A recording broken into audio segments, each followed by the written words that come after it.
नमस्कार, मैं हूं मुकेश कुमार गजेंद्र। देश के सबसे चर्चित यौन शोषण केस में स्वयंभू धर्मगुरु आसाराम को उम्र कैद की सजा सुनाई गई है। इसके साथ ही उसकी राजदार शिल्पी और उसके सेवादार शरद चंद्र को 20-20 साल की सजा सुनाई गई है।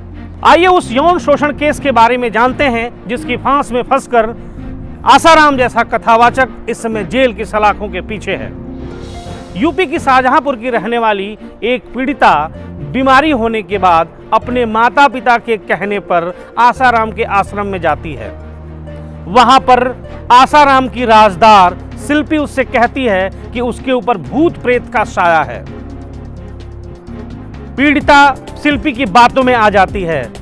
पीड़िता से कहा जाता है कि इस बीमारी को अगर कोई दूर कर सकता है तो वह सिर्फ आसाराम दूर कर सकता है। इसके बाद पीड़िता को आसाराम से मिलवाने के लिए जोधपुर के आश्रम में ले जाया जाता है। वहां पर आश्रम में कुटिया के अंदर आसाराम से पीड़िता की मुलाकात होती है। आसाराम पीड़िता को देखता है और उससे पूछता है कि तुम्हें क्या हो गया है। पीड़िता उसे बताती है कि उसे दौरे पड़ते हैं। इसके बाद आसाराम उससे कहता है कि उसे बहुत ही गंभीर बीमारी है जिसे वही दूर कर सकता है। इसके बाद आसाराम पीड़िता से कहता है कि तुम क्या बनना चाहती हो। पीड़िता कहती है कि मैं सीए बनना चाहती हूँ। इस पर आसाराम पीड़िता से कहता है कि तुम सीए बन के क्या करोगी, बड़े से बड़े अधिकारी तो मेरे पैरों तले गिरे रहते हैं। तुम एक काम करो, तुम बीएड कर लो, शिक्षिका बन जाओ, बाद में तुमको मैं अपने किसी स्कूल में प्रिंसिपल बना दूंगा। इस तरह से आसाराम उससे कहता है कि अभी तुम जाओ, मैं तुमको फिर बुलाऊंगा अपने पास। 15-16 अगस्त 2013 की दरमियानी रात पीड़िता को आसाराम की कुटिया में ले जाया जाता है और पीड़िता का आरोप है कि वहां आसाराम उसके साथ उसका यौन शोषण करता है। इसके बाद पीड़िता अपने माता पिता के पास वापस चली आती है और उनसे अपनी आप बीती सुनाती है। पीड़िता की आप बीती सुनने के बाद उनके माता पिता के पैरों तले जमीन खिसक जाती है।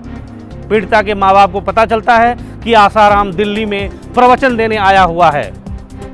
पीड़िता का परिवार आसाराम से मिलने दिल्ली में आता है, लेकिन जब मुलाकात नहीं हो पाती है तो 19 अगस्त 2013 को दिल्ली के कमला नगर थाने में आसाराम के खिलाफ एफआईआर दर्ज कराई जाती है। यहां पर 0 एफआईआर दर्ज होती है जिसे बाद में जोधपुर में ट्रांसफर कर दिया जाता है। हर बड़े केस की तरह इस केस में भी रसूखदार होने की वजह से आसाराम तक पुलिस नहीं पहुंच पाती है।